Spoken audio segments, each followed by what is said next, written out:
Bonjour à tous, c'est votre sœur Marie, que le Seigneur vous bénisse abondamment. Au nom de Jésus-Christ de Nazareth, Amen. Je vous envoie beaucoup d'amour dans le nom de Jésus.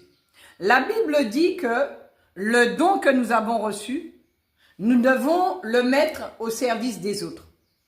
Et pourtant, beaucoup de personnes empêchent les enfants de Dieu de mettre au service des autres le don qu'ils ont reçu. Vous savez que quand vous empêchez les enfants de Dieu de mettre au service des autres le don qu'ils ont reçu, vous empêchez la volonté de Dieu de s'accomplir. Vous empêchez l'œuvre de Dieu de se faire. En fait, ce ne sont pas les enfants de Dieu que vous combattez, mais vous combattez Dieu lui-même. Parce que c'est le Saint-Esprit qui a mis en eux ce don. Et le don qu'il a mis en eux, c'est pour aider les autres, c'est pour sauver les autres, c'est pour bénir les autres. Alors, s'il vous plaît, arrêtez d'étouffer les dons des gens. Arrêtez d'empêcher les enfants de Dieu de servir Dieu. Arrêtez d'empêcher les dons de se manifester. Parce que tout est pour la gloire de Dieu. Amen. Les dons de guérison, c'est pour les malades. Le don de prophétie, c'est pour annoncer les oracles de Dieu, c'est pour annoncer les choses à venir. Amen.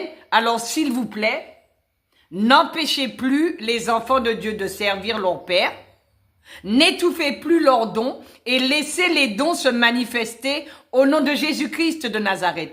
Parce qu'il y a une telle gloire quand les dons spirituels se manifestent. On voit la gloire de Dieu, on voit la manifestation du Saint-Esprit, mais c'est merveilleux et c'est glorieux. Et c'est ce que Dieu veut. Dieu veut que ses enfants puissent le servir, parce que tous, nous sommes appelés à servir Dieu, et tous, nous avons reçu au moins un don spirituel. Amen. Donc, normalement, tous les enfants de Dieu devraient servir Dieu. C'est pas une partie qui sert et une partie qui regarde. C'est pas une partie qui sert et une partie qui écoute. C'est pas une partie qui sert et une partie qui est assise là sur un banc. Amen. Tout le monde doit servir Dieu. Amen. Que le Seigneur vous bénisse au nom de Jésus-Christ de Nazareth. Prenons notre Bible dans le livre de 1 Pierre chapitre 4. Le verset 10, il est écrit « Comme de bons dispensateurs des diverses grâces de Dieu, que chacun de vous mette au service des autres le don qu'il a reçu. » Amen.